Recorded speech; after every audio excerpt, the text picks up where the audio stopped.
Ready to go? A few people out in the hallway? No. All right, let's close the door. Okay. Little quick backdrop.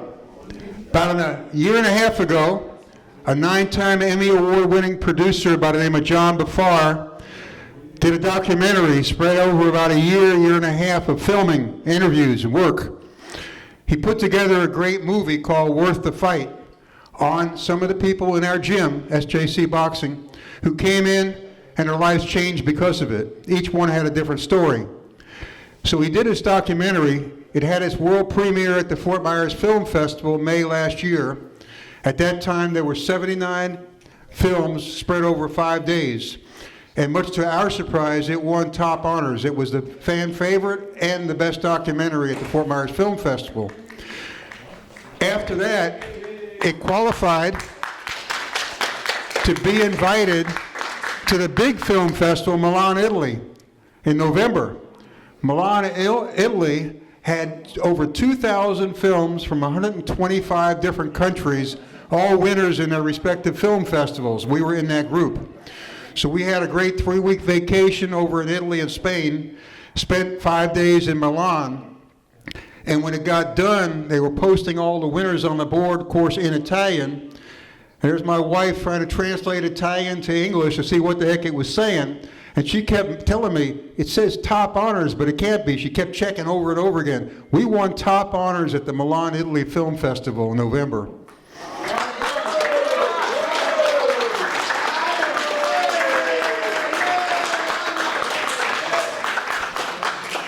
One week ago, we just got a notification that it's now going to be shown in Japan at the Nagano Japanese Film Festival in September. So it's done well. Now, a reason why the title, Worth the Fight. John Bafar, the producer, came up with the idea that each person came into the gym with a different problem. After hard work, after sacrifice, after time goes by and they succeeded in overcoming their problem, each individual person could say it was worth the fight. So we came up with the title. I thought it was great. So right now, it's in negotiation with a distributor to go worldwide distribution, and it's being shown in various film festivals. Until it has a contract signed, we cannot show it publicly. We can show it privately like we're doing here. And that's what we do in our events. We've been showing it privately. Some of the people in the movie are here with us, and you'll get a chance to meet them afterwards today. But we're going to have fun. But anyway, we're going to go ahead and show that movie right now, and we'll turn the lights out. I'll get this started. Go.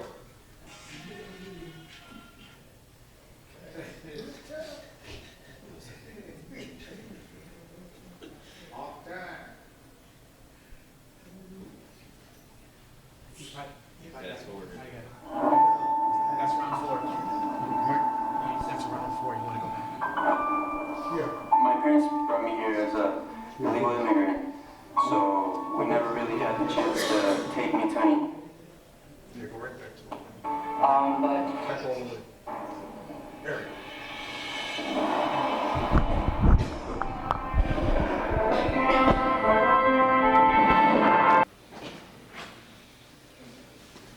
Thank you. I hope you enjoyed that.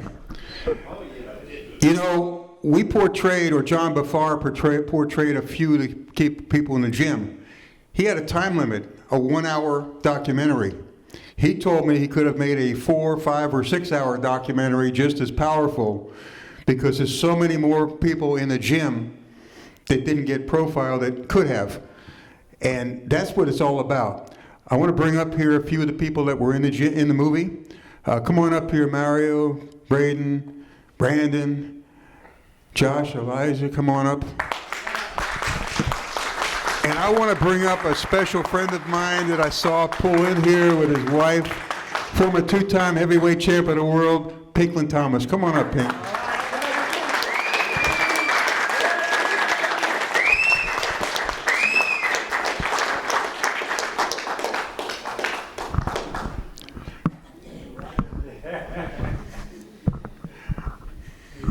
Hey, Pinky. Good, good. These are the people that you saw in the movie. As I said, some of them Elijah, Josh were in the background of the movie, didn't get featured, but just as easily could have. But we're proud of everybody here. I want a few words from each one of them, what it means to be, and any questions from you to them, we welcome that. Come on up and say a few words here. Very good.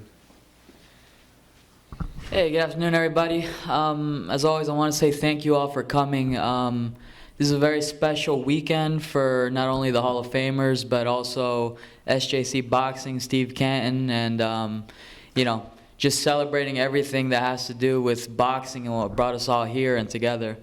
You know, every time I watch this documentary, it always makes me laugh because I can't believe some of the things I said. But one of the things I do notice every time is they start out the movie where I first started in the gym and I'm a little bit heavier set, and then, you know, they kind of go throughout, you know, the months and maybe I think a year later.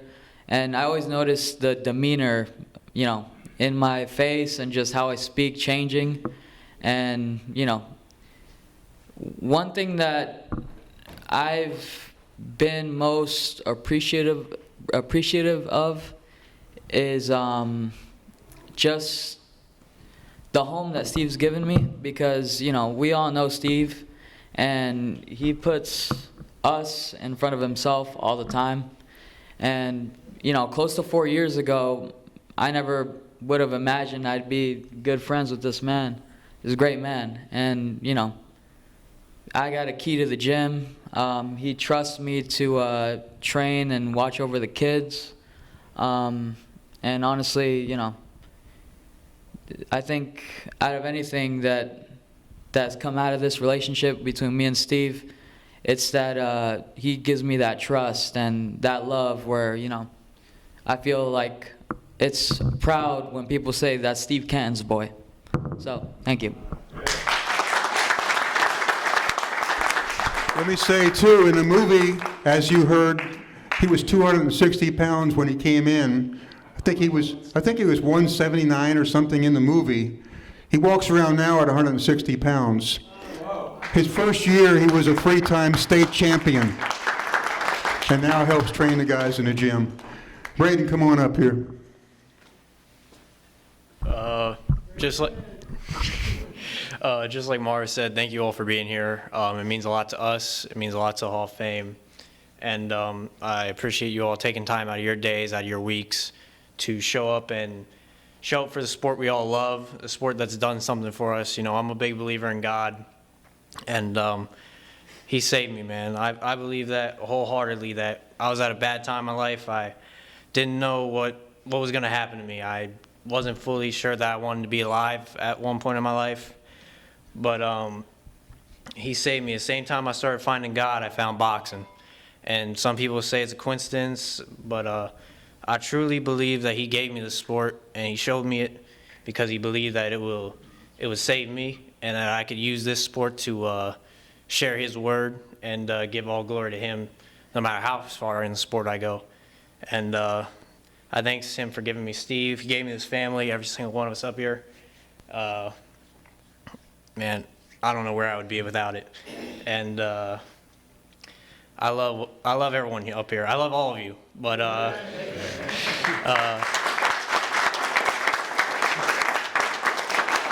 Thanks, Braden. And Braden won 5 state titles his first year.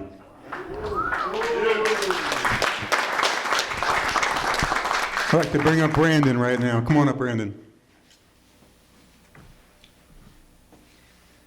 Hello, everybody. I'm Brandon. Thank you all for being here. You're all amazing. This gym is my life. I truly love this gym. Anybody that comes to the gym, I always talk to them, say, hey, what do you want to do? You want to compete, this and that? If they want to compete, we work with them.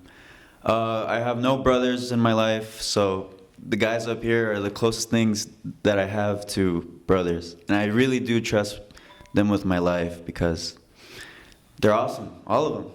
They're best. And then Coach Steve, everybody's amazing here. But yeah, thank you so much.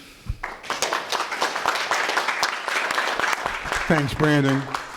Tell you something about Brandon, too. In his first major tournament, Sugarbird tournament, I believe he had 2 fights at that point. He ended up fighting in the finals against the Puerto Rican national champion on their traveling team, who was a big favorite. Matter of fact, that team we took was the least experienced fighters on the team. We took a group of fighters, I think it was 7 fighters. We came back with all 7 medals actually. 5 medals were gold and silver.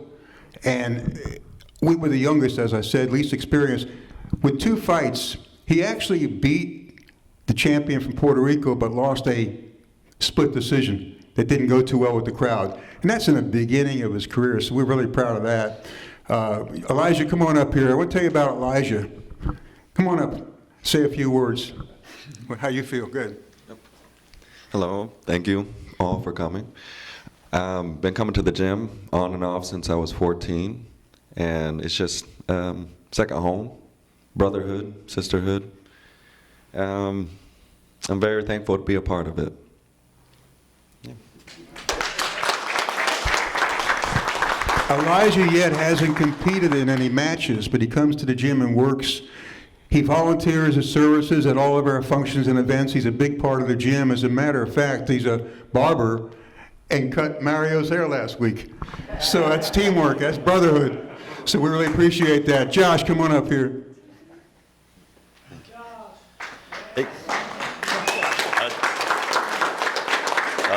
Again, thank you guys for coming and watching this documentary, because it was a very long, I should say, a lot of years Steve put that together. Took him about like 35 years. I came to the gym 2017.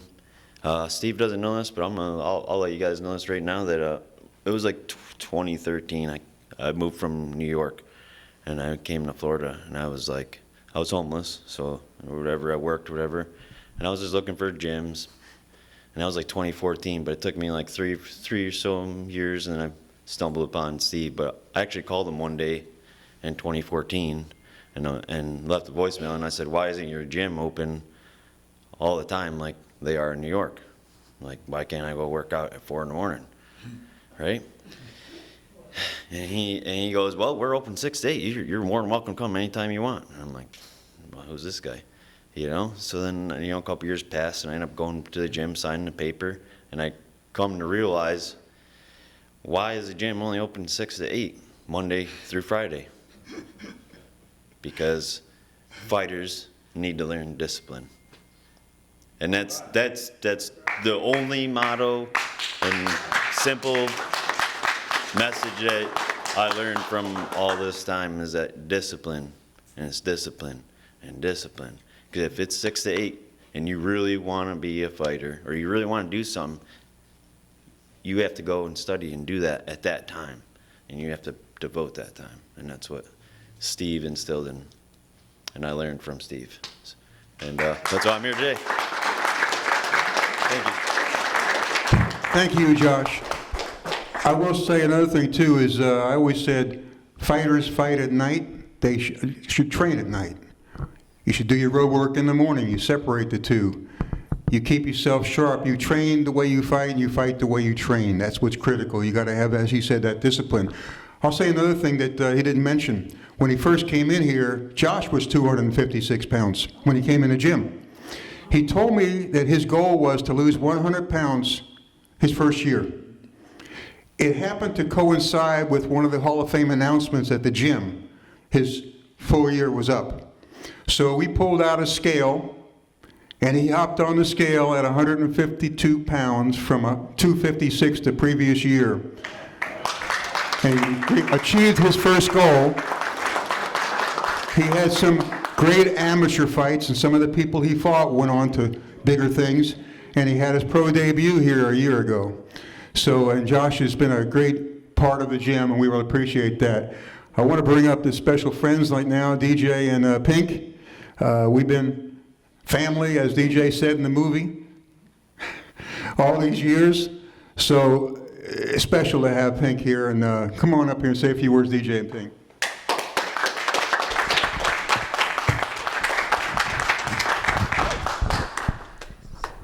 so he had to bend down. I'm not bending or raising up or whatever. So just really quick, I want to share another side of Steve that most people don't know. They're making him sound glamorous. He is glamorous, but he has a little bit of pit in him, pit bull.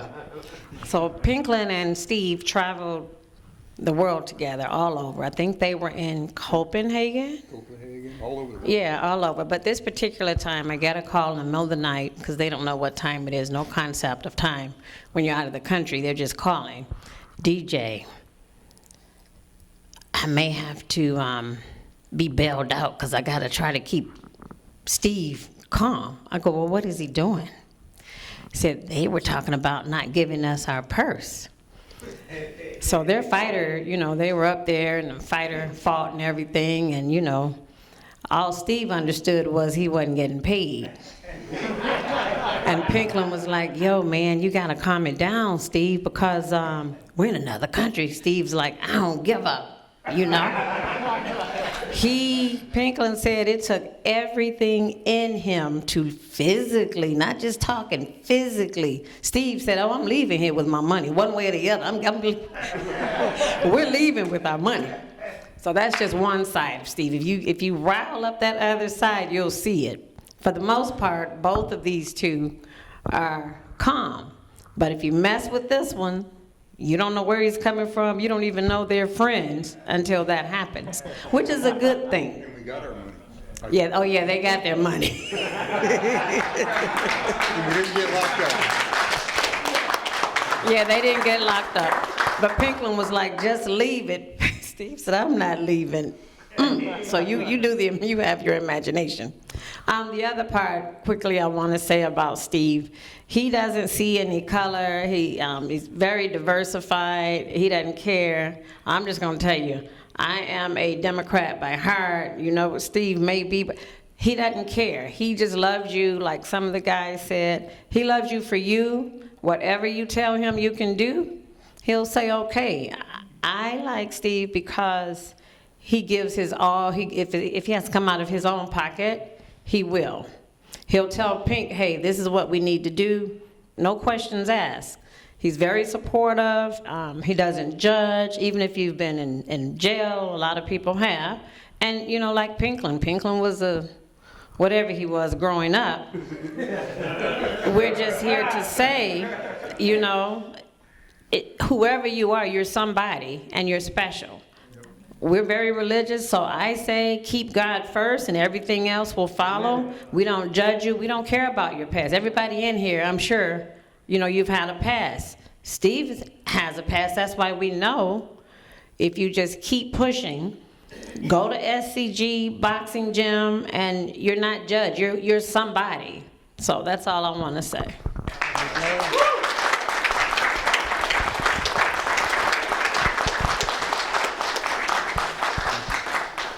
That's all. Yeah, well, look, you guys pretty much said it all. I mean, when you talk about this guy and what he's done for you and open up the doors of opportunity, what more can you ask for? That door is open for you guys, for you to open up the other doors. Like you say, someone said he gave you the key. You got the key, you helping somebody else. You don't know their story, just like your story. But look at you now. Hey, you know what? I didn't even recognize you. I'm saying, where is he at? Where's this guy at? He is thin as me. Unbelievable.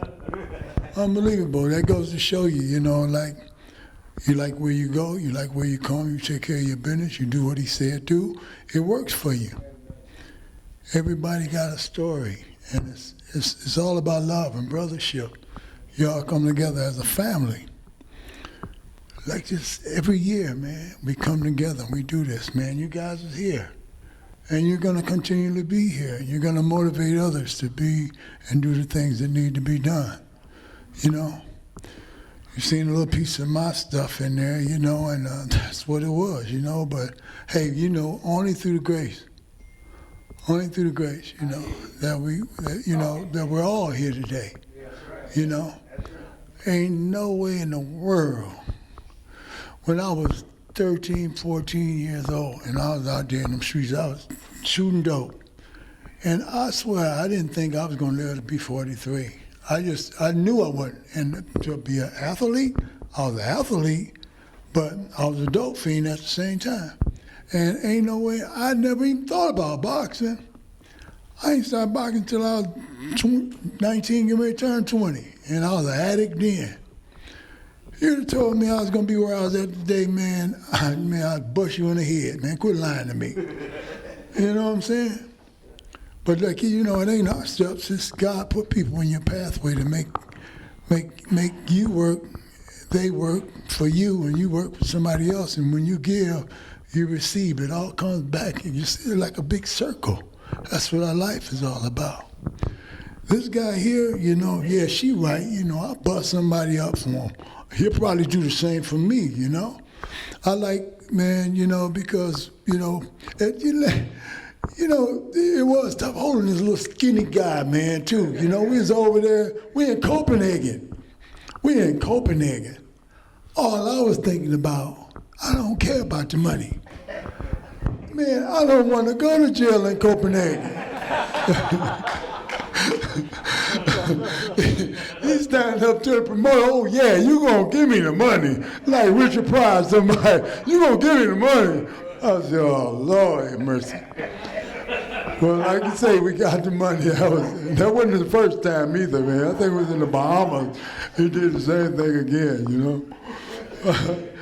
But yeah, SJC Boxing is fantastic. It's bringing up a bunch of young, great guys. And this guy here, man, he's just unbelievable. You can't, you mention somebody to him, he know. He know it all, you know. He don't miss, you know. And, you know, I called him, and the next thing you know, I ain't said a word in 45 minutes because he hit me with these one-liners. I mean, just bam, bam, bam, bam. I'm saying, Steve, where it come from? Where you get that from? I don't know, it just comes. Well, anyway, between him and his beautiful wife and the SJC family, and now the Florida Boxing Hall of Fame and the museum that, you know, Steve has put together, I'm proud and related to be a part of it. And I'm going to end it because I know I talk a lot. But I've been to everyone. I was inducted with Steve in 2009.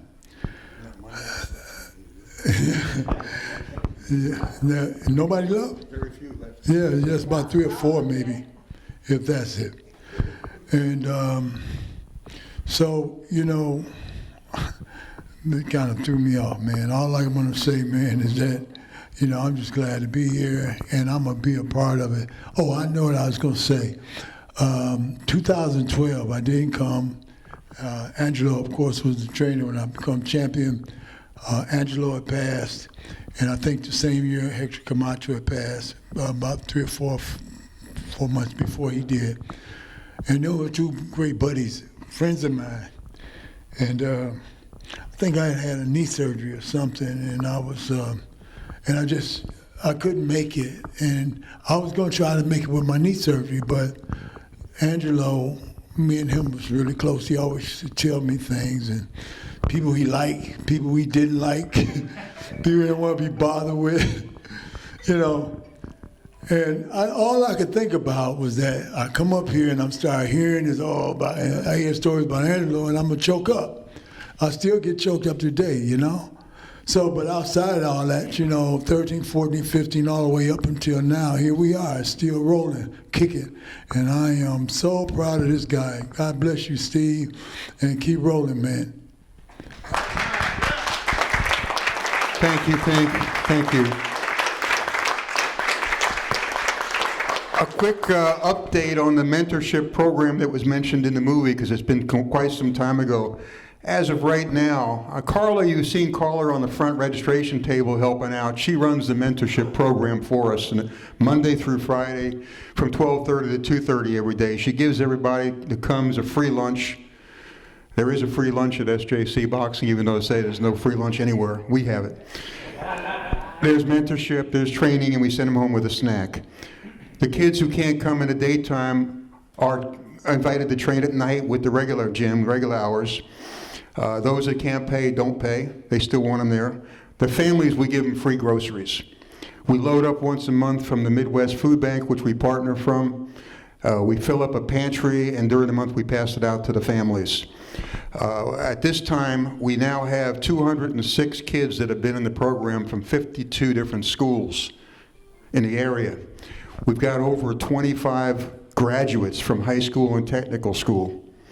That's pretty good, and we really enjoy that. So we really appreciate all that. I'm going to ask if there's any questions from anyone sitting here. What's so special about these weekends to me, the highlight of the year, is to see old friends again and see people we haven't seen in years again, because our time in this life is limited, and we're losing so many people each and every year that it's very important to see who's left as often as we can to enjoy the friendship and talk about the old days. And I know fighters sometimes spell the old days D-A-Z-E, but we got to have fun. I'm going to tell you one little thing that happened last night. We talk about these one-liners that everybody accuses me of. I had someone ask me about my dog, which has been featured on Facebook, and he's got a bad leg. She hurt her ACL, and she's limping around. Someone says, "How's she doing?" I said, "Getting by." I just remembered we were rushed to get out of there last night, or yesterday morning. We're packing, we're loading up. Beth comes over and said, "Have you seen the dog bowl?" I said, "I didn't know she knew how." That just came out last night. That was a new one, so I figured I'd share it.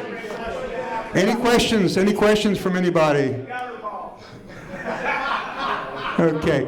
We are going to have a roundtable discussion right here very soon. I hope John Fernandez arrives in time to moderate that. He's on the road coming here. He may be here. I don't know. I haven't checked. But we need another table. We'll set up over here. There's going to be Aaron Snowell. There's going to be Mike Silver. Joe Cortez and myself will be on the table, and he's got some questions that he's going to ask, and then we're going to incorporate questions from everyone else and feedback from everyone. It's going to be a fun thing. We did it, I don't know if last year was the first year or the second year, but it went over very well, so we had requests to keep it going, so we're going to do it again today. After the roundtable discussion, we'll be taking a break. There'll be concessions and stuff and shirts and T-shirts out in the lobby for sale. We come back at 6 o'clock for the formal gala dinner, and that's going to be a special event tonight. We're really looking forward to that, the gala dinner tonight. Tomorrow morning at 8 in the morning, 8 to 10, is the breakfast with the inductees, buffet style. 11 o'clock will be the formal induction ceremony. It's going to be streamed on all over the place with John Mocionis. We'll be streaming it. And then we got coffee and cake donated, by Phil Alessi. So that's the big event.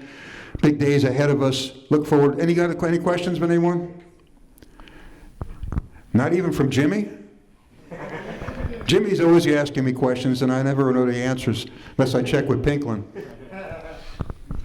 Okay, thank you so much. Thank you, Tito, too, for helping set up the room here for the movie.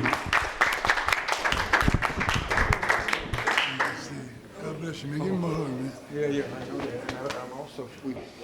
Yep, come on in. We have to figure out the levels here. Did we kill the lights? We don't remember. We didn't kill him last time. Okay, No. whatever you think best. All right, thank you very much. Well, welcome. Welcome to our roundtable, our annual roundtable here at the Florida Boxing Hall of Fame convention. Every year we hold this. This is a big event for us boxing fans here in Florida. We have an outstanding roundtable discussion today.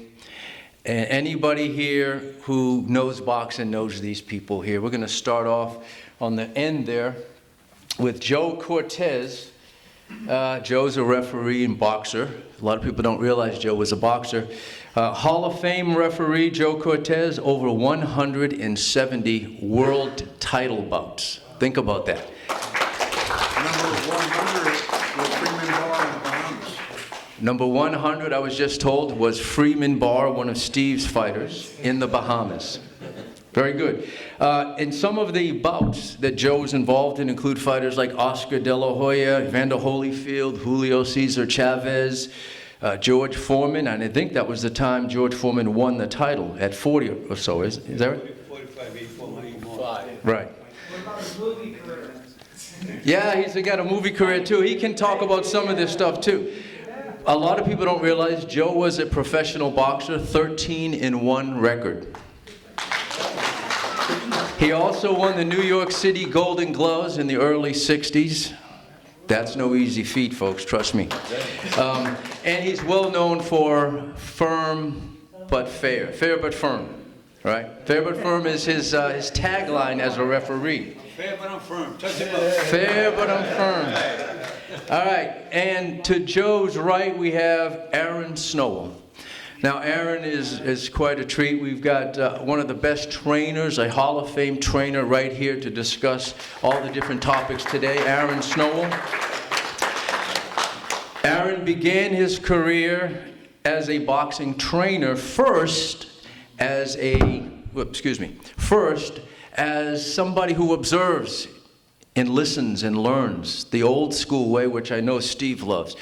Aaron was in the Muhammad Ali training camp way back in Deer Lake, just watching as a kid, right? Yeah, that's right. Yeah. So you're watching all these great fighters, these great trainers, and you're learning, right? Correct. Okay, so the Deer Lake training camp has been reopened, remodeled, and I know you're involved in that. Can you talk a little about that? Yeah, well, first of all, I'd like to thank each and every one of y'all for coming here. And Steve, thank you.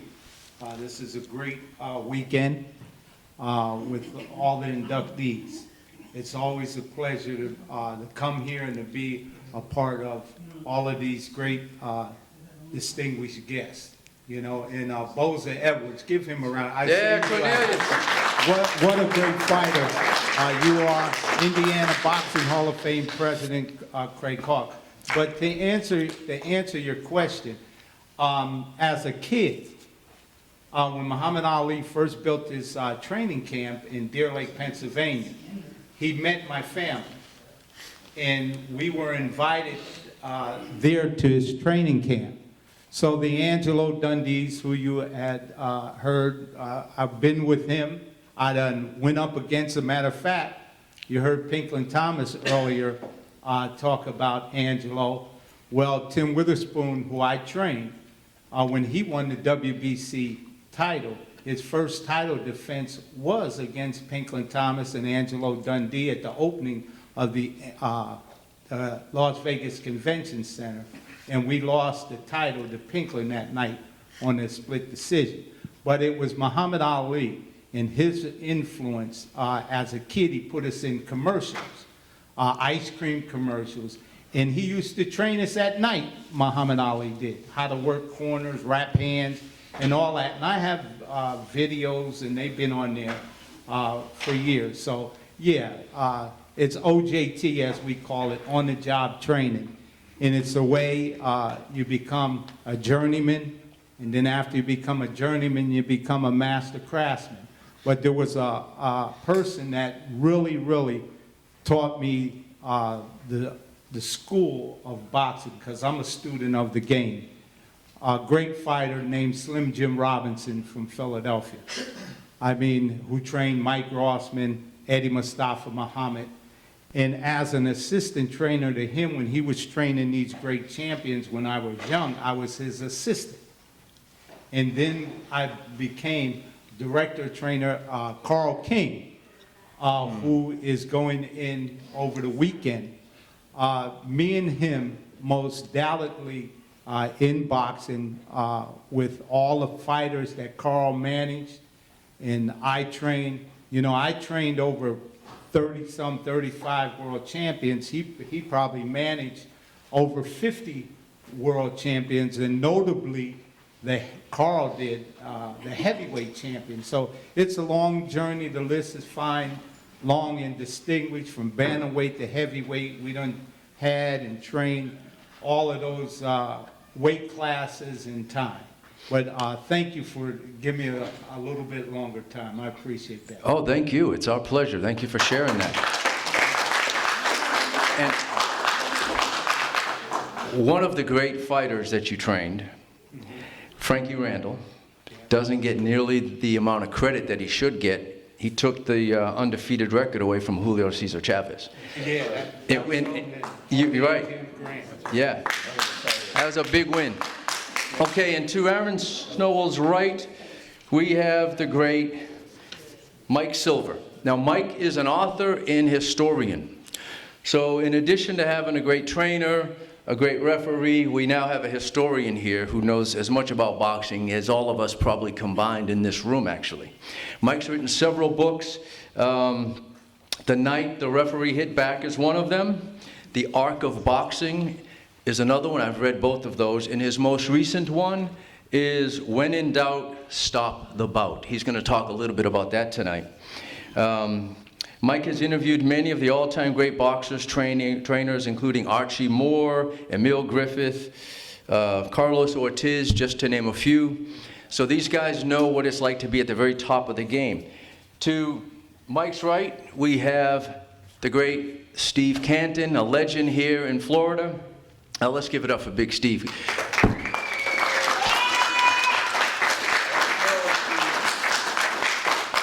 We probably wouldn't be here today if it wasn't for Steve. Steve really is the backbone for not just the Florida Boxing Hall of Fame, but for SJC Boxing, which is the gym that he's run now for 35 plus, almost 35 years. 35 in Fort Myers, 55 altogether. Right. 55, 54? 55 years. Right. Starting in Cincinnati. And who was your best fighter from that gym? Probably Aaron Pryor. The great Aaron Pryor. But there's so many great ones, yeah. Yeah. Steve's a... Nate Campbell, if he would have been in Cincinnati. I couldn't get him out of Tallahassee. But speaking of Nate Campbell and speaking of Aaron Pryor, I think one of our discussions tonight is going to be about all-time greats from the modern era. Guys who could have fought in any era and not just held their own, but more than held their own. And we're going to get a chance to hear from you guys about who that might be in this era. Okay, so let's get started. Let's get a round of applause for our panel.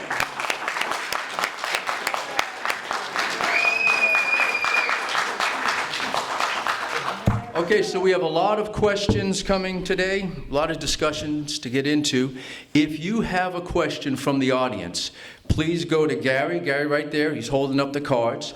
Gary will take your question, write it down, and hand it to me. We're going to try to get these questions answered. So any question you have, now's the time to ask, because it's not every day that we have these people in front of us. Okay, we also have some door prizes. Felix, Coach Felix Mailspin just came in. Hey, Felix. Felix, stand up if you don't mind. All right, everybody, Felix is the head coach for the SJC Boxing Club in Fort Myers. And to his left, stand up, Carla, please. Carla De Silva is his assistant trainer. Yeah. Yeah, and she runs the mentorship program, manages that program from SJC Boxing. So she's involved in a lot. Thank you, guys. Did you bring the hats and stuff? Okay, fantastic. So we're going to have some door prizes here before the night's over, day's over. Be ready for those. Okay, so the first question today. Gentlemen, boxing has changed a lot over the years, and one way that it's changed is with the weigh-ins. Weigh-ins now are a day before the bout, so you have a lot of rehydration, you have rehydration clauses now, right? What's better, the old method of same-day weigh-ins or the current method of prior day weigh-ins? Let's start with you, Joe, at the end. That mic is working. Well, I can tell you that back in the days, first of all, I want to thank you all for being here today. We're going to try to answer your questions. Back in the days when Emil Griffith fought Benny Kipperett, Benny Kipperett had gotten knocked out by Gene Fulmer maybe 5 or 6 months before that. He came in, they had to make the weight the same day. Back in those days, Madison Square Garden, or any place in New York State, the weigh-in was the same day. But me, from my experience being a fighter in that same era in the 60s, I felt it was, I never had a problem making weight because I was only a bantamweight, but I was always underweight. But there were some fighters that would be overweight, and then they had to lose 5 or 6 pounds, 7 pounds the day of the fight.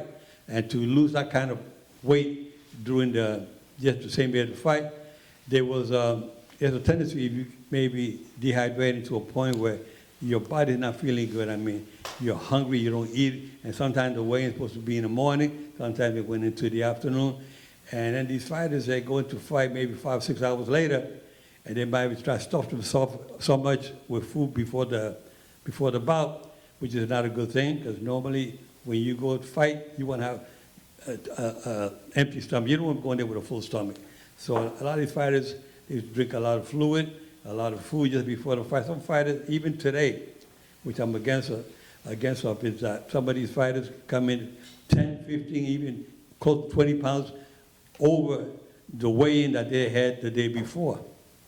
And there is some states that they have to be, I think it's no more than 10 pounds above the regular weight. I don't know which states have that ruling, but I think that fighters should try to maintain their weight and be good for the fight. I remember a great dear friend, one of the greatest of all times, Roberto Duran. He would blow up over his weight. When he was a lightweight, he was something he would blow up. And then it was that, back in that time when Roberto was fighting, as a matter of fact, Freddie Brown was his trainer. Freddie Brown was my trainer when I was fighting pro. And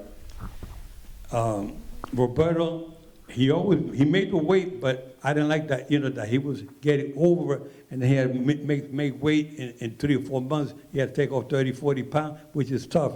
And thank God that he never got hurt in boxing. You look at him today, you talk to him, he's as sharp as a whip, and I think to me, he's one of the greatest fighters of all times. When you talked about, asking the question about. So Joe, are you saying that, Joe, Roberto Duran, right? One of the best ever, of course. The great Roberto Duran. We have Dahlia Duran right here, his daughter. Yeah. Right? Yeah. Dahlia's been so great for the Hall of Fame, and of course she tells us a lot about Roberto, her dad. Okay, so then you're in favor of the same day or the day before? No, I'm not in favor of the same day. I like it the way it is now.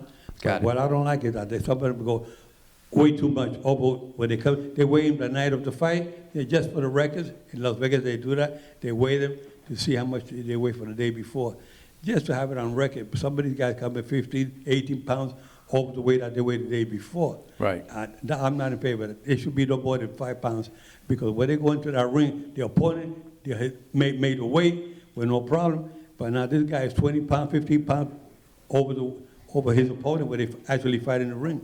Got it. So let's see what Aaron says about that. Aaron, what's your reaction to Joe's? Well, let me tell you, for those of y'all who do not know, how I got started training Mike Tyson, all right? This is when he was going through troubled times in his career with Robin Gibbons and that whole thing. When I started training Mike Tyson, and how I got to start training Mike Tyson, he weighed over 300 and some pounds. In Orwell, Ohio, I was there training a great fighter named Julian the Hawk Jackson. And Mike had came down to the camp from Don's house, and he asked me, he said, "Hey, Snow, can you help me with this?" And I said, "Yeah, man, what do you want to do?" He said, "I want to lose some weight." So that was for the Frank Bruno fight in Las Vegas. After he left Kevin Rooney, who was his prior trainer, he fired Kevin Rooney and he hired me at my Donnie King's training camp in Orwell, Ohio.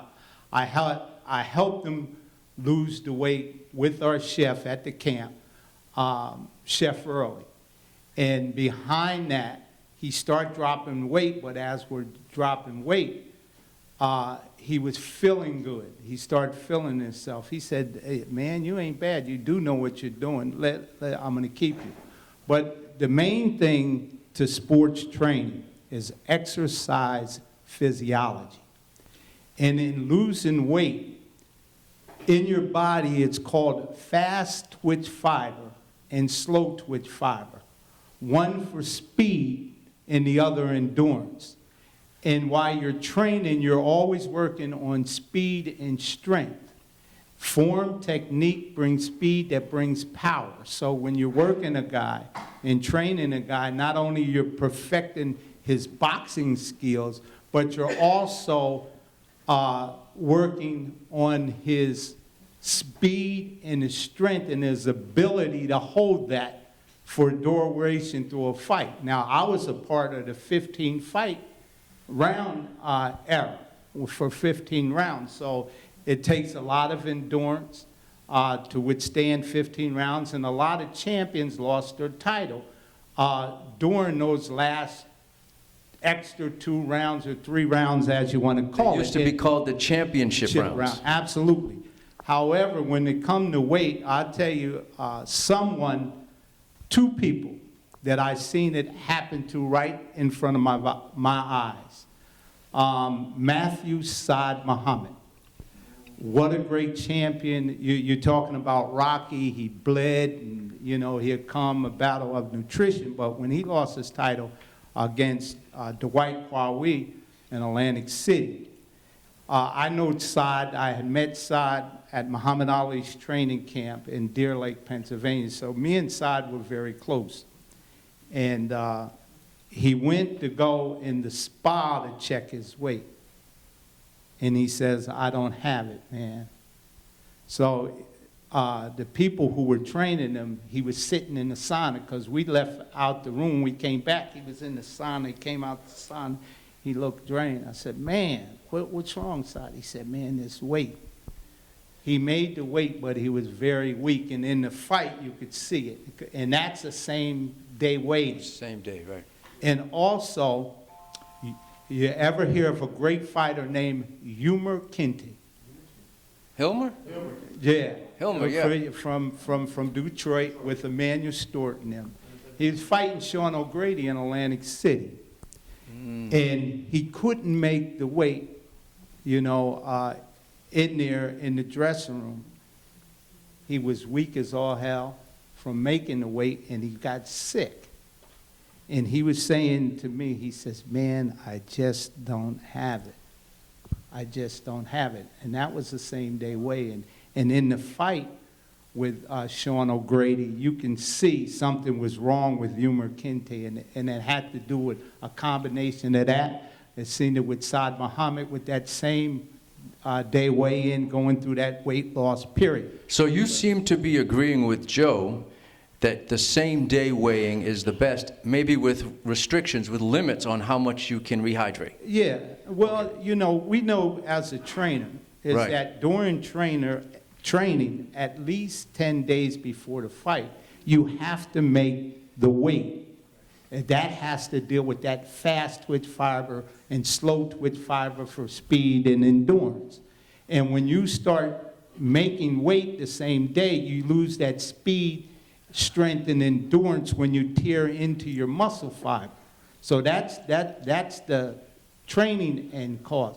So when those days before that had came about, that came a part of a promotion with Don King and them with the big fights with the boxing organization like the WBC that said, hey, let's move it 3 or 4 days, the rituals and things where guys can hydrate properly in order to make weight and everything go well. We have the fight locked in. So guys that make the weight last minute, you say, oh, the fight's canceled, all that. But for health reason, it should be at least 24 hours or 48 hours so the people can hydrate up and be healthy. Because you don't want to see anyone injured because of not being able to make the weight or make the weight. And it just, well, Boza, you were part of that era. That great champion right there, Boza Edward. So he's been through the same day weigh-ins. Right, and right. things, but it's important for a few days. I think you were good, Nate. All right. Okay, Gary, you got a question? Can you get that? Okay, so let's get Mike's take on that. So we got 2 right now votes for same-day weigh-ins. Okay, Mike, what's your take? Well, this is a real problem in boxing, and it's exacerbated by a lot of fighters not fighting at their natural weight. You want to protect fighters, they should be fighting at their natural weight, and a lot of fighters do not. They say, I want to go to the lower weight division because I got a better shot in that, you know, and this is a huge mistake. This whole problem would be negated if the trainers understood this, which a lot of the trainers don't. They don't know physiology. They're not trained to know this, and they should. This whole problem would be solved if fighters fought at their natural weight, which is, you know, and they all know what their natural weight is. But they manipulate it because they go up and down, let's get another title, let's go this way. I'm for same-day weigh-ins, okay? Because, and again, it's to establish, the trainer should understand what the fighter's natural weight is, not unnatural weight. Don't dehydrate. Dehydrate, you're asking for a lot of problems. When a fighter dehydrates, first of all, it reduces the cerebrospinal fluid around that protects the brain. And the fighters think that, okay, I'm going to starve myself. I will come in at 135 pounds. They've starved themselves. And they think that over the next 36 hours or 24 hours, they can hydrate. They drink, and they'll drink, and they could put on as much as 15 pounds. It's all water weight. But that's not enough time to rehydrate the cerebrospinal fluid. So as the fight goes on, okay, and they get tired or whatever and absorb more punches to the head, their brain doesn't have that protection. So this is something that the commissions have to really become strict with. And that is to establish what the fighter's natural weight is and to eliminate this starving themselves, coming in 36 hours at an unnatural weight and then rehydrate, which really doesn't help them. And another thing, I've done this study for my latest book. In terms of the fighters, the most fighters who die in the ring, very few heavyweights are killed in the ring, okay? It's mostly the lighter weights. It's, you know, welterweight, lightweight, and below. And part of that reason is heavyweights never have to make weight. Interesting. Okay? There are other factors that I cover in the book and so on, but that's an important factor to consider. So until the commissions get their act together and discipline the trainers, and the trainers are educated, you're going to have problems. So I'm for a same-day weigh-in, but establishing the fighter's natural weight. Okay, very good. Steve, let's have your take on this. Okay. I'm sorry, we have another question. Yes. Yes, Mike, thanks so much for your fighter safety research. It's definitely appreciated.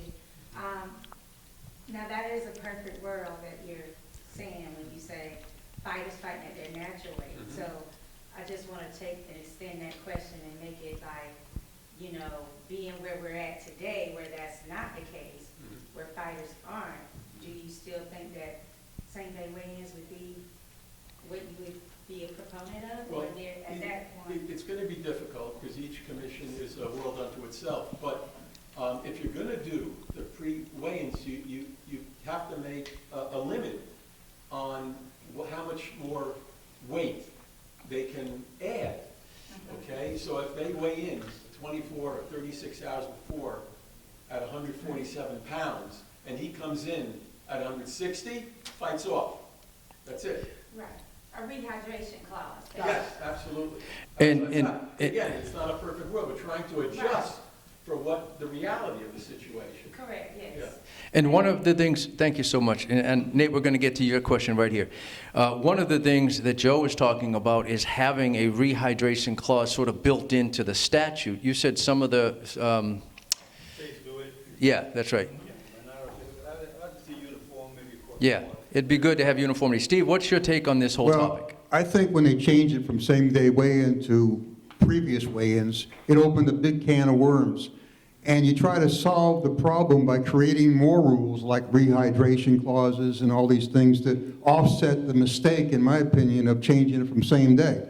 The biggest thing that's taught from a beginner boxer to a world champion in the sport of boxing is the word discipline.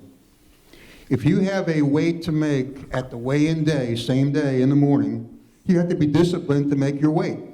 Okay, if your weigh-in is the day of, or if it's 2 days before, it makes no difference to discipline. You still want to make weight at the weigh-in.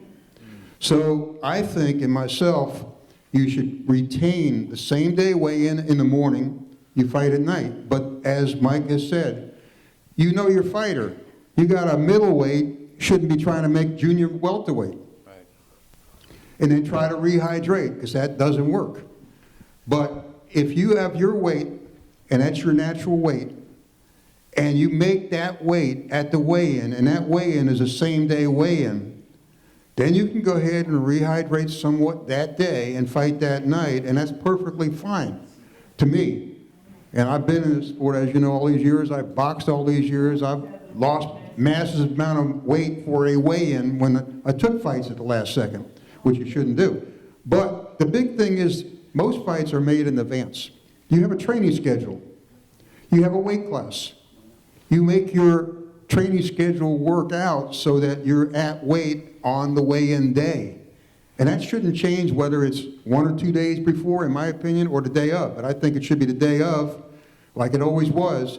I think they changed it for more reasons than what they say safety. That was a lot of talk, but did it for safety purposes. No, your discipline's the same either day.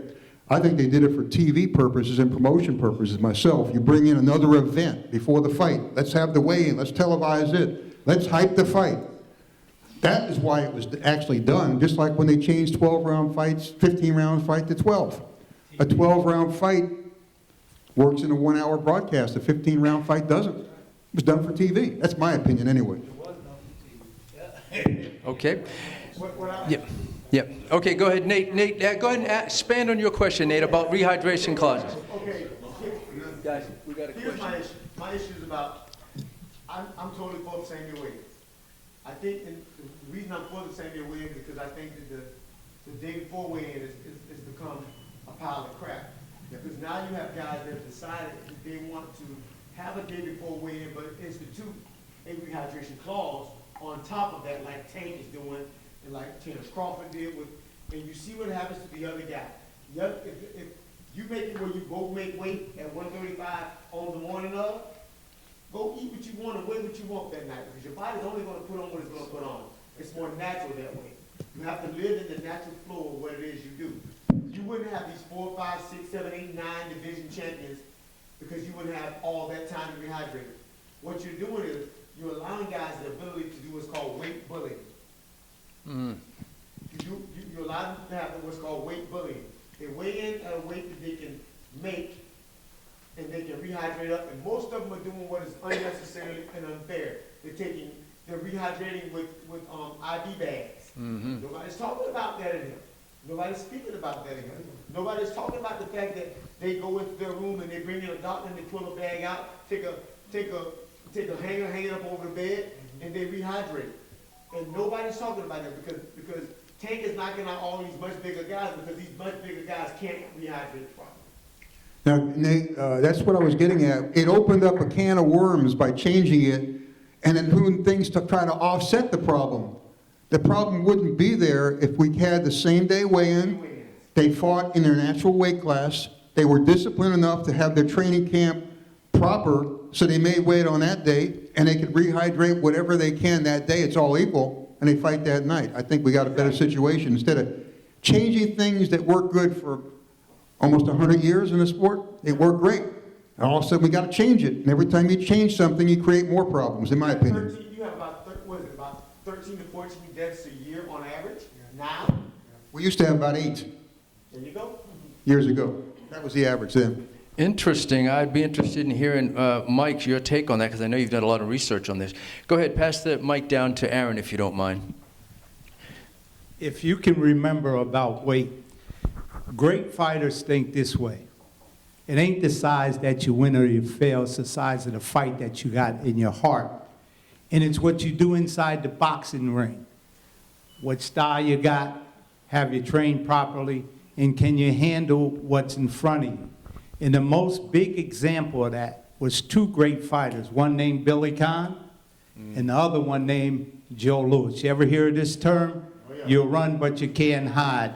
Billy Conn, who was lighter, way lighter than Joe Louis, was whipping Joe Louis' butt until Joe Louis caught up with him and knocked him out. And after the fight, they asked Billy Conn in the ring, why? You were winning the whole fight. Why were you start fighting Joe Louis like that? Because Billy Conn could stick and move with the best of them. And that night, with Joe Louis, who has the most title defenses in boxing history, he was whipping Joe Louis's butt, and Joe Louis' term was, you run, but you can't hide. And it goes today in this era, there's a lot of excuses made for piss-poor performances. Preparation, you make sure that you don't have piss-poor performances, but we're talking about great fighters. Great fighters don't make excuses for their failure. And what happens when a guy gets wiped out and he say he had to make the weight, you know, this guy did that, well, the weight did it. You don't make excuses for failure. The guy was just a better guy that night. And that's the way to look at it, and the sport will grow better and better if they stop doing that. All right. Go ahead, Mike. Speaking about, that's a very famous fight, one of the greatest heavyweight title fights of all time. And interestingly, about weight, Conn, who was a natural, he started as a welterweight. At 16, he turned pro and he grew into light heavyweight. And there was some, people thought, you know, they're putting a guy who normally weighs about 165 against Joe Louis. He was the light heavyweight champion, Billy Conn. And Joe Louis weighed around 200 pounds. So at the weigh-in, the commission was a little concerned. Well, you know, wow, this guy's going to come in at, he actually weighed 169 pounds. They added 5 pounds to his, they said, the commission said, Conn weighs 174. You know, just to make it a little more palatable. And Joe Louis, who was trained by the great Jack Blackburn, who was a tremendous, great fighter, he felt that Louis had to be as sharp and as fast as possible to keep up with Conn. So Jack Blackburn, we said, we're going to bring you in a little lighter. He usually came in at around 201, 202. So Blackburn said, we're bringing you in around 198, 199, thinking that threw Louis, that's how much weight can make a difference. It threw him off a little bit. So in the fight itself, and it shows you the importance of speed in a fight. And Conn was actually ahead going into the 13th round, and he had hurt Louis. Yeah, he had hurt Louis in the 12th round. And a lot of people feel that, you know, Conn at the end, they said, you were winning. Why did you try and mix it with Joe? And he said, well, you know, I'm Irish. What can you say, you know? he tried to knock him out. But I studied that fight, and I've spoken to people, and Louis was such a great fighter. If you watch that fight carefully, in the 11th round, Louis begins to focus on Conn's body. He is hitting him tremendous shots to the body. And they told Louis, you've got to knock this guy out to win. And my feeling is that Louis knocked him out. Not so much that Conn said, I'm going to mix with you and I'm going to knock you out. But Louis went out there, hit him some tremendous, and the amazing thing is, Louis hit him about 6 or 7 flush shots that would have knocked out any heavyweight, and Conn didn't go down. He finally went down and just missed the count. Yeah. But if you've never seen that fight, go to YouTube. Unfortunately, there's no full version of it. But you'll see about a 15 or 20-minute version of that fight. It's really something. You won't see anything like that today. Just letting you know. And Billy Conn's one of the great ones. Yes, it was a 12-round fight, Louis would have changed his strategy. Right. Because knowing it's 12 rounds, So by the 10th round, you got to win this fight. So something would have changed. We don't know. But, you know. The preparation would have been different. Good points. Okay, we're going to move on to another question here because we got a good question from the crowd here. This is addressed to Joe, so we're going to start with Joe, but we'll come down the line. Joe, how do you feel about fighters sparring too many rounds in camp? Which I think that's where all the injuries are caused. Well, first of all... It doesn't say whose question is that. Okay, my man right there. First of all, you know, there's fighters that take a lot of unnecessary punishment during sparring sessions. And this is where I say a good trainer, you know, has to be qualified or certified to be a trainer. You got fighters' lives in your hand, and you know your fighter better than anybody else. That's why when I used to referee fights, I would tell the cornerman, who's the chief second? You're the chief second? And all your fighters, because you were in charge, that was your fighter. You're the chief, first of all, the chief second, for all two or other ones or three, some states they allow 4 cornermen to work, some states only allow 3. 2 upstairs, 3 upstairs, 1 downstairs in some states. And like in Nevada, they have 3, 2 up in the outside of the ring, and the chief second, the trainer in the middle. And I always felt that fighters that came into the fight always had to try to get themselves on track. But there's times when a trainer is not certified, and that's what concerns me a lot about having a fighter. You have a fighter in your hands, and you know your fighter, let's say he took too many punches during training. Let's say he got knocked down or knocked out in training 2 or 3 weeks before the fight. You know, and now you're taking the chance, risking to put him in, let's say a big fight, to put him in to fight, and he had prior damage. He got knocked out in training. So a good trainer, I say a good trainer should be certified. There's too many trainers that any one of you can go to any commission and say, I want a license for a trainer, and they'll give it to you. You know, but that's not right. You got to be certified. Then no state has that rule in effect. I think if you want to be a trainer, like gentlemen here, you should be certified. You got to know, they give you a test like anybody else. You got a judge or a referee, you got to take a certification course. The USA, USBA, or USA Boxing, they have certification courses for judges and referees. But they don't have it for trainers. A trainer should be certified, and he's a very important man. I think if anybody should be certified, it should be the trainer. And they can go to any state, they just give him a license.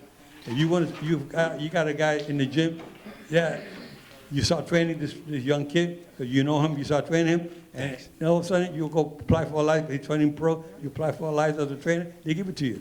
So Joe, what you're saying here is that if they're trained and get certification, then they'll know what to look for in training in terms of over-sparring? Exactly. Because Aaron, let's get your take on that right after Joe. Okay, but you know, I think a trainer should know, and I mean, these fighters taking this punishment and training. I've seen so many fighters, when I go watch fighters train in the gym today, I see the guys they're in a battle because they got the headgear on, and they got bigger gloves. They have a sense of false protection. They think because they got the headgear on, they got the bigger gloves, they can take more punches. Muhammad Ali was one of those that would bring his guard down, and he let these guys punch him, and that's not good. You take blows to the head, and in the long term, has an effect on a fighter. You will not be the same 10 years later, believe me. And so I think fighters who are training, getting hurt in training, should not be able to fight a week, especially if you get knocked out or knocked down doing training. A trainer, sometimes they say, let's keep it quiet, because if we say something, they're going to cancel the fight, and we're going to lose a couple of $100,000 or maybe a $10 or $15 million fight, you know? So they say, let's keep it quiet. And Right. It's right. Okay, Aaron, let's get your take on that about too many sparring rounds in training. Well, you, as a trainer, you have to know your fighter. You have to know what he can do, what he can't do, what he can handle, and what he can handle. In the beginning part of assessing a fighter, in the early part when you start training, you got to know what your goal is at the end of the day to accomplish it and how you're going to accomplish that. Now, sport-specific training is the proper term for sparring in this era. The conversation, and the only way to get sport-specific training for that fast-twitch fiber, slow-twitch fiber, and endurance, you must practice that sports skill or boxing the same way you're going to do it in competition, okay? And how you do that is sparring. At some point in training, a fighter has to go down. If you're going 15 rounds, he has to go down that distance in training 15 rounds. He got to spar 15 rounds in order to train his body to get to that distance for that fast twitch fiber and slow twitch fiber. A lot of guys don't want to do it. And Carl, you know, at the training camp where we had Olympian guys like Tim Austin and them guys, when they were coming out of the amateurs in the profession, they used to say to us, well, why are you working so hard like this? And I'm only fighting 4 rounds or 6 rounds. I said, but we're training you to be a 15-round fighter. So how we do when you're training hard and sparring and all that, where we say that 10 days out to make weight, you also taper down going into a fight. You cut back on sparring, you reduce it for speed and endurance. Some people just like to train and spar all the way up to the fight, in that term that you hear, I left the fight in the gym, or he left it. That's how you leave fights in the gym, by sparring and things like that, not tapering down, not skipping rope 3 or 4 days, hitting the speed bag, running sprints and those things. That helps with all of that sparring. So when a guy goes into a big fight, his body gets a chance to heal from all that hard work, that mountain, the peaks and troughs in training. Because there is a time from sparring in training, in the middle of training, a fighter hit a low and he feels exhausted and weak, and you look at him in the gym, that's a great fighter, like he can't fight at all. So you know he's in a peak in the valley that he's going to get ready to climb. If you rest him up, you tape him back, it's like a horse. He'll get him, you'll have him right at peak time. And the word second, what you were talking about, being certified, the word second in boxing comes from, in the 1800s into the 1900s, when they would take fighters, trainers, they were fighters themselves, the trainers. So if a fighter got hurt or pulled out, the chief second would jump in and take the fight. So that's where that term, and that's where a lot of experience were going, because most trainers at that time were fighters, and they would be the chief second in order to climb in. That's where that term. I thought I heard Blackburn's name mentioned earlier. Well, Jack Blackburn, He was a heck of a fighter. he not only was a great fighter himself, but he trained Joe Louis. And many other, he had influenced other people, a lot of African Americans at that time, because of segregation, where boxing had drawn a color line, which John L. Sullivan drew that.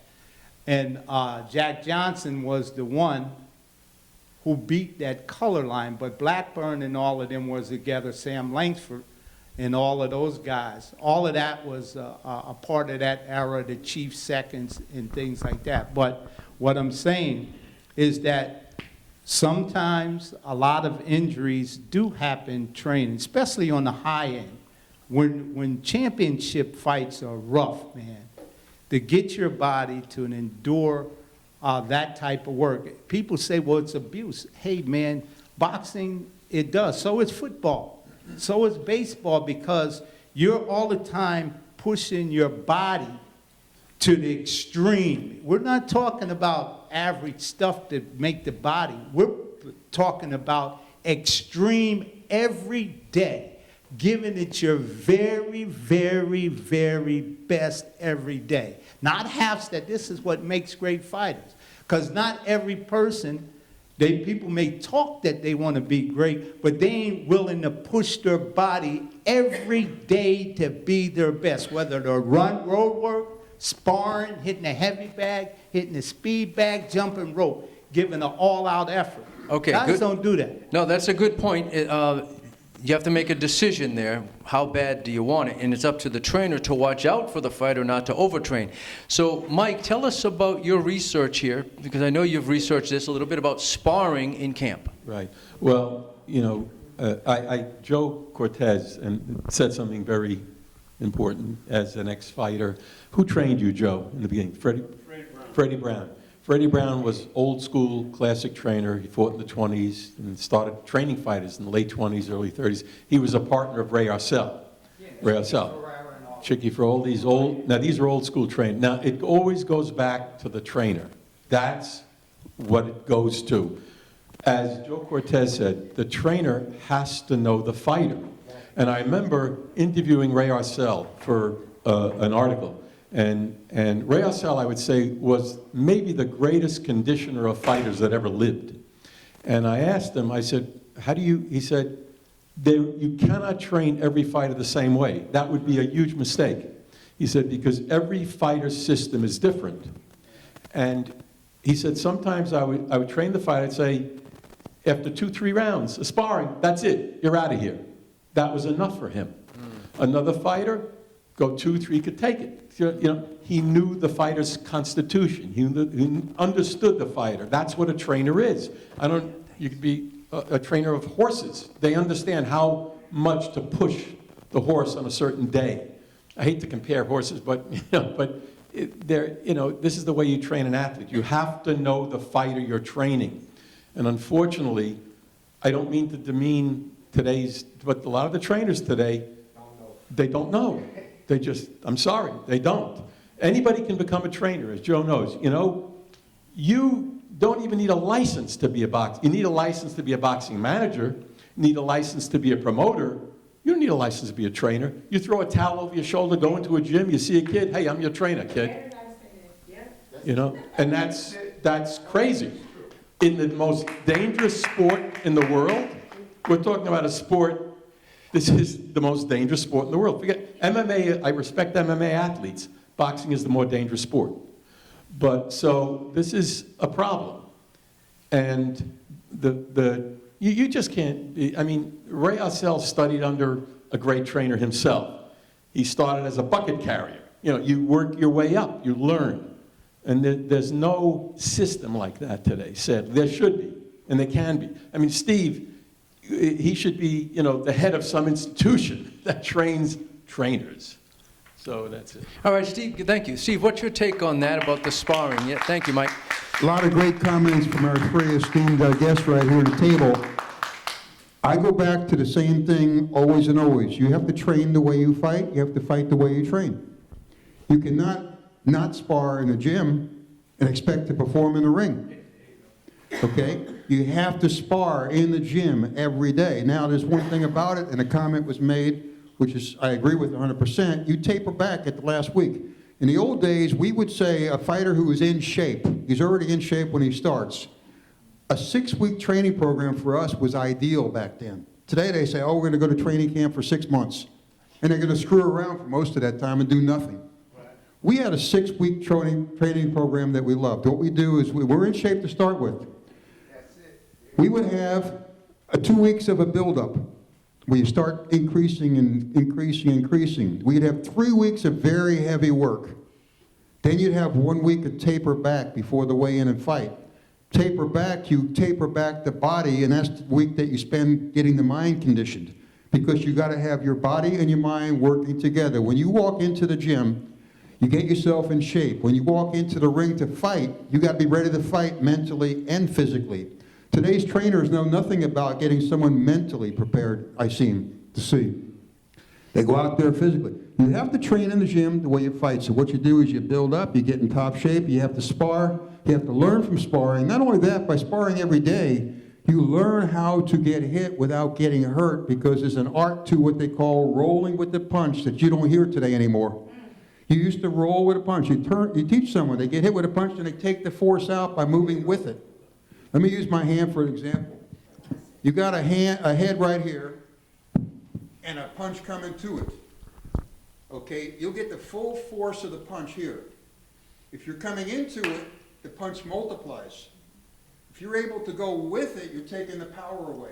And that's the secret. That's the secret, and that's what we used to teach in the old days, how to roll with punches. You don't see fighters today rolling with punches. It's you hit me, I hit you. Matter of fact, what you see, it's my turn, then it's your turn today. You throw punches, I'm covering up, waiting for you to stop. You're done, now I throw punches, and it's your turn. No, it's always your turn. You got to be prepared in the ring to fight the right way. And that is, you're in shape, you build up, you go heavy for about 3 weeks, you taper back physically, and you get sharp mentally. When you walk into the ring, you're at your peak best. And that's ideal. That's the way I feel. Very good, Steve. Okay, we're running short on time. Nate, go ahead. Everybody said what I was saying. The average guy that runs into that gym, he walks in and finds a kid that's an athlete. Nobody's talking about this part. They find a guy that's an athlete, and they take that guy and they show him some basics, and they put him in, and they maneuver him along the way. They keep him away from the tough guys, and they put him out there in front of somebody, and he's broken. And when he's broken, they say that they talk about the weight, talk about all this other stuff. They don't talk about the fact that, like they said, there's no real teachers. Got 300 coaches, 300 trainers. There are no real teachers. I was blessed to have teachers. One of my trainers was a guy named Doc Charlie Williams. Fought Archie Moore 3 times. Oh, he was a teacher. You was gonna get beat up real bad by him just training you. Have you ever had somebody hold miss for you, but they use their hands? Just their hands? Imagine what it feels like to be slapped with an open palm. You learn real quick to keep your hands up. You don't hear that anymore, because first of all, the mamas ain't gonna let you hit their children. They're not gonna let you do that. Safe sport ain't gonna let you hit your children. They're not gonna let you do that. Safe sport. These kids don't learn the nuances of boxing. Like he was talking about, rolling away from a shot. Nobody really cares about the good old-fashioned teaching. It's going out the window now. Because now you got a bunch of strength and conditioning trainers coming here trying to teach you how to box. That's what you really got. Well, no, good points, great points, right? We got a lot of boxing knowledge in this room right now. Nate's a world champion. I mean, think about it. Here you got Cornelius Boza-Edwards here, world champion level people.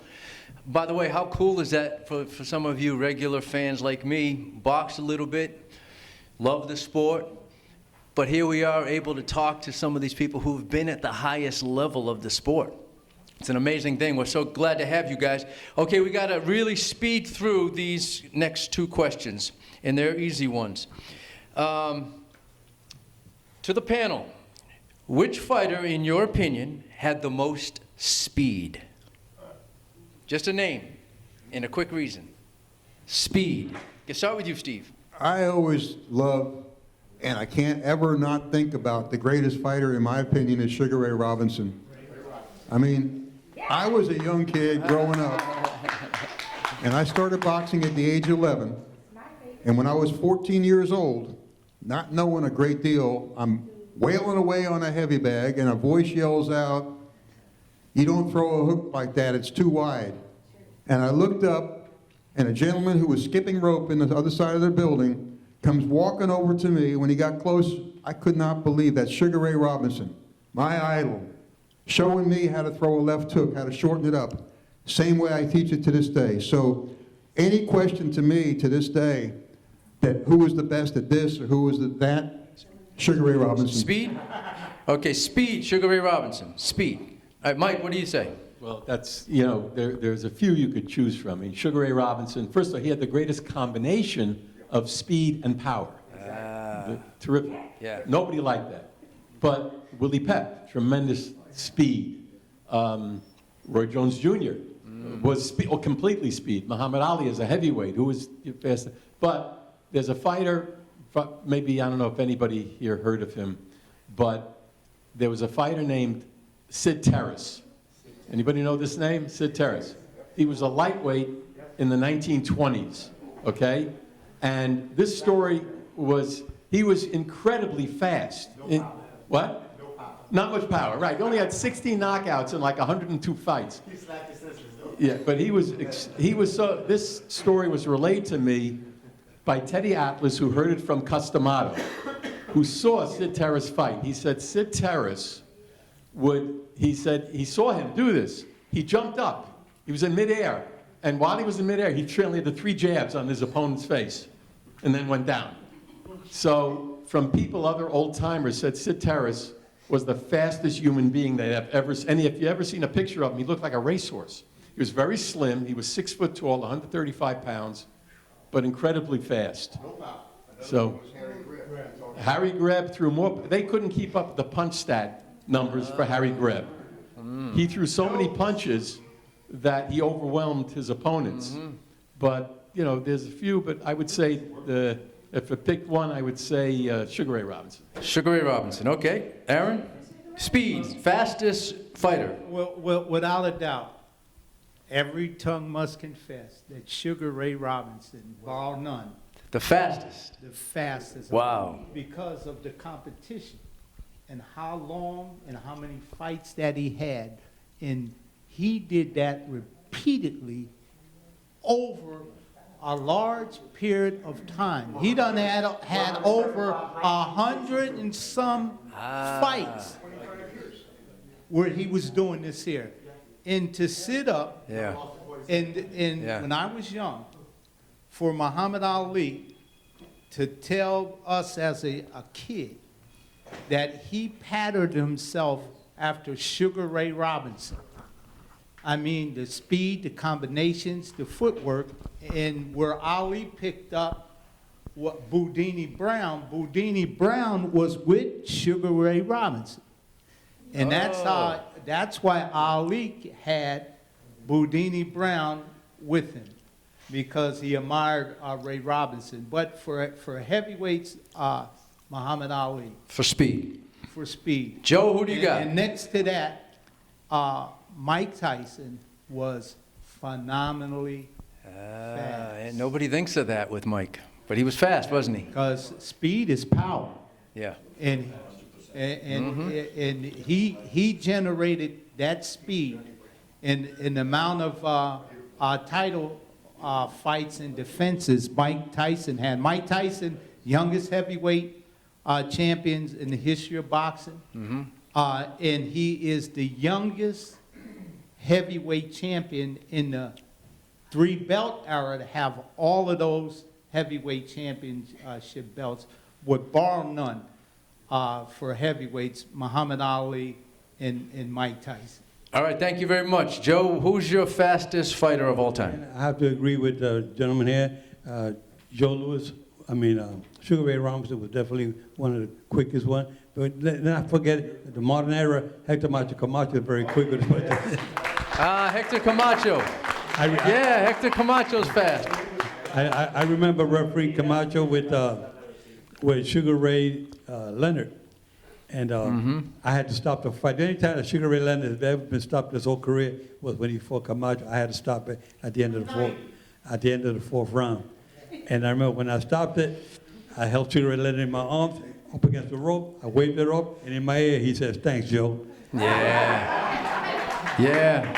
Because one thing about some fighters, they were glad to see me referee was, I don't want to see fighters take unnecessary punishment. I refereed Mike Tyson 8 times, and I remember when I refereed him against Marvis Frazier, my instructions was longer than the fight. 30 seconds of the first round, it was over. Mike was so quick with his combinations, punches. Not only the speed, but the punching power behind the speed that he had. He was one of the great ones. But Mike Tyson, Camacho, and Sugar Ray Robinson. Okay, very good. We got Sugar Ray with all of them. And then I heard Mike and Steve talk about Floyd Patterson. Floyd Patterson was very fast. A lot of fast fighters. Okay, guys, we got to wrap it up. I'm sorry to be so quick. What's that? Okay. It's his cousin. Yeah. I can see that. Okay, so here we go, guys. We got to go through this quickly. Steve wants to talk about this. Beards. Beards used to be outlawed. Now beards are legal up to a certain length. Does that matter? Quickly. Start with you, Steve. Well, You know, years ago, you couldn't have a beard and fight. Today, it's everywhere. I think that's totally 100% wrong for a couple of reasons. How many people here know the name Fritzy Zivik? Could you imagine Fritzy Zivik with a beard and what he'd do to his opponent? You know, I'll give you an example. Fritzy Zivik, he used to think that the laces were for cutting people's eyes with. And he came up with the Fritzy Zivik law that you had to tie the gloves on top instead of on the bottom so he couldn't cuff and cut people with the laces. Fritzy Zivik with a beard would destroy his opponent with it. Not only that, it cushions the punch and takes the force out. If you're going to allow a beard to cushion a punch and or to cut a fighter, why don't you allow a chest protector on to protect you from body shots? It cheapens the sport. It changes it negatively. The other thing, there's several things about it. A fighter with a beard has a bad cut. How in the heck am I going to stop the bleeding when I can't even get to where the cut is? You know, as a cut man, I would hate to try to stop bleeding when I can't even get to it. You know, there's so many factors to me that I'm old school. I can't help it. I don't know. Mike, what's your take on the beard? We pass the mic literally to Mike. I'm totally against beards. I mean, it shows you boxing in a lot of ways has become lax in terms of the rules. New York State Athletic Commission, I was an inspector in the early 80s in New York State, and there was a rule in the books that you could have 1 day's growth of beard. That was it. Partly for sanitary reasons, okay? But, you know, you can rub, you can rub the cut, you can infect it. It just was wrong. You never saw any old-time photos of fighters with beards, impossible. But now, not only, plus I believe the beard, a lot of these guys come in with full beards, I believe that protects them. It's like a cushion. He has an advantage. But it's also, a lot of guys, it's a religious thing now. Beards are about liberty. Okay, but, you know, still, I mean, but your safety is the first priority. If there's a religious reason, then get out of boxing. Come on, yeah. But the other thing I don't like is the fighters come in now with the hairstyle. You ever see the hairstyles? Yeah, go ahead. With I don't know what they're like, whatever they are. Oh, yeah. The cornrows. Yeah. But I saw one. An animal crawled up there, laid down and died. That's what it looks like. So, no, but as a fight, in fact, I posted this on my Facebook page. There was a fighter about a year, 2 fighters, they had the hair, it was all the way up to here. Very hard, and I said, what could happen? I mean, that's a weapon, you know, but they allow it maybe because they're afraid, you know, political correctness, whatever. Yeah, that's a good point. You got religious reasons now? Yeah. I just want to add one thing too. In the old days, they didn't even have long hair for a couple of reasons. The judges that were sitting behind a fighter at ringside, the judge of fight, if you had long hair and you rolled and pulled away from a punch and your hair went flying, they couldn't tell if you were hit or not. They think you were. But if you pulled away with short hair and there's no movement, you're not going to get scored as getting hit with a punch. That was just another thing I want to interject. Okay, Aaron, what's your take real quickly on beards? You and then Joe. Number one, beards and stuff were used in a certain era for roughing fighters up in close when you're fighting inside, to damage guys if they got cut. Number two, the reason why they stopped was sanitary reasons. You know, beards on the face or long hair. If you ever had a fighter with a cut anywhere in his head, to try with a person with very long hair, it's just tough to find where the cut's at unless it's really, really bleeding real heavy. So, and plus, when a fighter has real long hair or a real long beard, when you're refreshing a fighter, putting water on him or wiping him down, that water stays in his hair or in his beard. The least little punch when he gets hit, it might not have been a real good hit, but if he gets hit, the water goes flying Real bad. So as a trainer, you tell fighters, try to keep your hair down so in case you get cut, we can identify where the cut is at. Because a cut on top of the head, because blood rises, heat rises in your body, it's a tough place to stop a cut in the head. So you're against beards? Yeah, I'm against beards when it comes for fight because I know the other side. Sure. Why they have beards and what you can do with a beard for a weapon. Joe, what about you? In most states, they don't allow the beard. I've seen where they gone for the weigh-in, and at the weigh-in, the commission will tell them you have to trim your beard down to about half an inch, and that's it. You know, and same thing with the long hair. Yeah, long hair. You either got to. I seen during the fight in the corner, the referee come over because the hair that was all tied up, they make him cut it off. I seen him cut it off right there in ringside. Yeah. Because I'm against it. Okay, you're against it too. All four are against it. Okay, last question. We got to go really quick, guys, because we got a dinner to get ready for tonight. All right. Which is the best fight you have ever seen? Real quick, guys, each one of you. Start with you, Joe. Best fight you've ever seen? Well, there's been quite a bit. I mean, the best one I've ever seen was, I want to say, Roberto Duran when he fought Iran Barkley for the middleweight championship. Ah, that's a good one. Yeah, Roberto Duran was 35 years of age, and Iran Barkley was 28. And I refereed that fight back in 1989 in Atlantic City. It was one of my first, maybe my 30th world title fight. But Roberto Duran fought a hell of a fight that night. And it was every round, you got to watch the fight on YouTube. You see, I've seen that fight maybe 10 times. That fight gets better and better every time you watch it. Because Roberto Duran, Iran Barkley. That's a great choice. It had everything in it. Yep. That was one of the great ones for me. Okay, very good. What about you, Aaron? Well, seen with the physical eye present or on Any tape? fight, whatever fight you've seen physically, been there, or video, and you were like, wow. Man. Hey, CK. Boy, ain't that tough. All the great fights and all of that we've been a part of, man. It's tough. But I would say this for a historical fight. The fight for civil rights, the fight for the rights of the human being, the fights to change the measure mark. Bar none was Jack Johnson fight 1908, where he chased Tommy Burns all around the world and caught up with him in Australia where he made the match. Where Tommy Burns wasn't a coward, who was willing to put himself on the line for competition, to say, I'll fight any comers. And where John L. Sullivan drew the color line and said he wasn't fighting no niggas or darkies. And he made it true where every heavyweight champion after that fact, after Burns, kept that color line. And why this is so significant, and Jack Johnson at the time, Muhammad Ali taught me about Jack Johnson, and he loved Jack Johnson. He tore down walls that were racial barriers for injustice of his time. Me, as an African-American trainer, Hispanic, Jack Johnson made it possible that fair competition for fighters, if you could fight, could get that right on a high scale.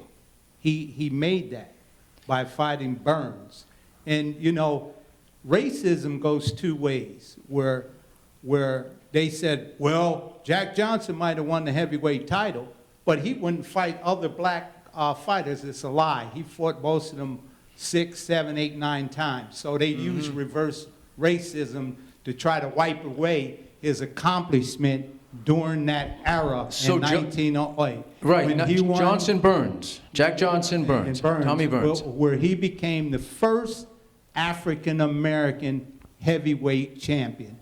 And bar none, that has probably been, to hear Muhammad Ali say it, to hear Sugar Ray Robinson, who I knew, Floyd Patterson, who I knew and talked to,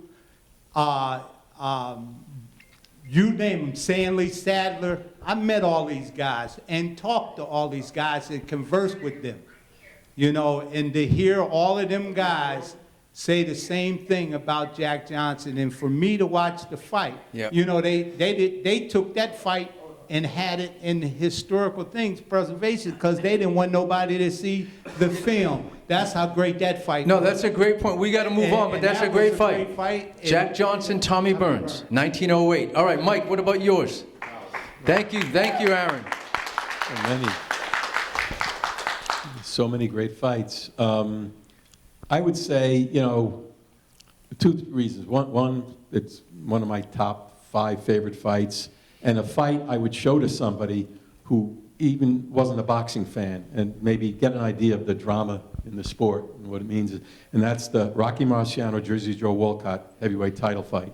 And The 13th round knockout? Yeah, 13th round knockout. That fight went back and forth, and it showed great boxing. It showed great heart. It had everything in it. The wildest fight I have ever seen. It wouldn't, but it was just crazy. Well, that was George Foreman and Ron Lyle.